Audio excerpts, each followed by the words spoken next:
Bonjour, ici Patrick Pierrat. Le bulletin InfoBref d'aujourd'hui vous est offert par le détecteur de rumeurs de l'agence Science Presse. Voici l'essentiel des nouvelles en ce vendredi 16 janvier. Au lendemain de l'annonce de la démission de François Legault, plusieurs ministres songent déjà à briguer le poste. La future course à la chefferie de la CAQ a commencé à prendre forme hier. 2 ministres se sont dit intéressés. Christine Fréchette, ministre de l'Économie, de l'Innovation et de l'Énergie, et Éric Girard, ministre des Finances. 3 autres n'excluent pas de se présenter, Bernard Drinville, ministre de l'Environnement, Yann Lafrenière, ministre de la Sécurité publique, et Jean-François Simard, ministre des Ressources naturelles. Celle ou celui qui sera élu chef de la CAQ deviendra du même coup Premier ministre jusqu'aux élections d'octobre prochain. Mark Carney rencontre Xi Jinping en Chine. Le Premier ministre fédéral effectue cette semaine la première visite officielle en Chine d'un Premier ministre canadien depuis presque 10 ans. Carney devait rencontrer cette nuit le président chinois. Plusieurs protocoles d'entente ont déjà été signés au cours des derniers jours entre les deux gouvernements.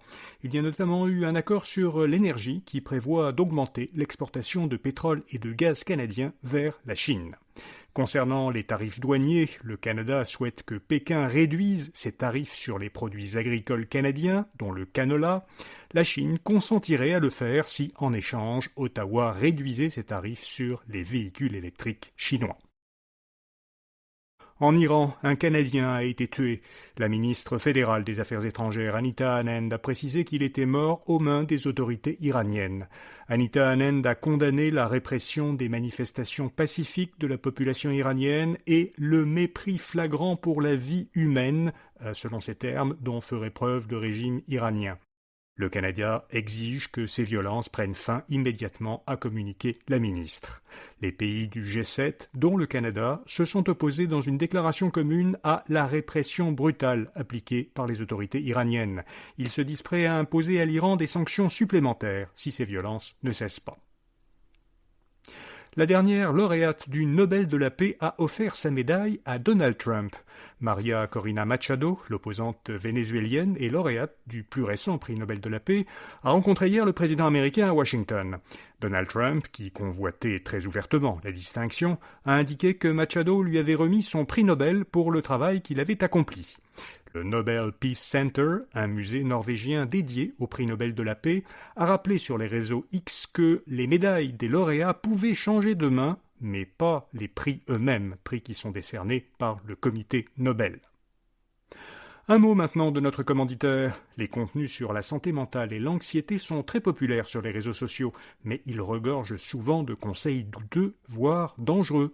Les journalistes scientifiques Ève Baudin et Kathleen Couillard démêlent le vrai du faux dans le 32e épisode du détecteur de rumeurs. Le détecteur de rumeurs à écouter dès maintenant sur votre plateforme audio préférée. La Cour supérieure du Québec a autorisé une action collective contre Air Canada. La compagnie est accusée d'avoir faussement attribué de nombreuses annulations de vols à des enjeux de sécurité, alors que la cause véritable aurait été un manque de personnel. En vertu de la réglementation canadienne, lorsque la raison de l'annulation est un manque de personnel, Air Canada doit offrir des compensations financières à ses clients.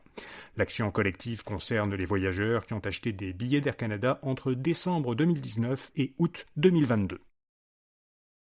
La SAQ va tester un service de livraison de dépannage.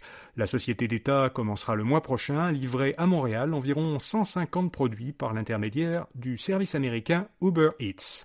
Selon le résultat qu'aura ce projet pilote, la SAQ pourrait ensuite étendre ce service aux autres régions du Québec. Le projet a suscité des réactions. Le service de taxi Taxelco de Montréal s'est dit en désaccord avec la décision de la SAQ de confier ses livraisons à une entreprise américaine. Taxelco estime que la société d'État aurait pu choisir des fournisseurs québécois, comme le service EVA, qui est déjà utilisé par la SQDC dans plusieurs régions du Québec. L'entreprise montréalaise Velan passe sous contrôle d'une société ontarienne. La majorité des actions de Velan, un fabricant de robinetterie industrielle, sont achetées par la société Birch Hill Equity Partners de Toronto pour un peu plus de 200 millions de dollars.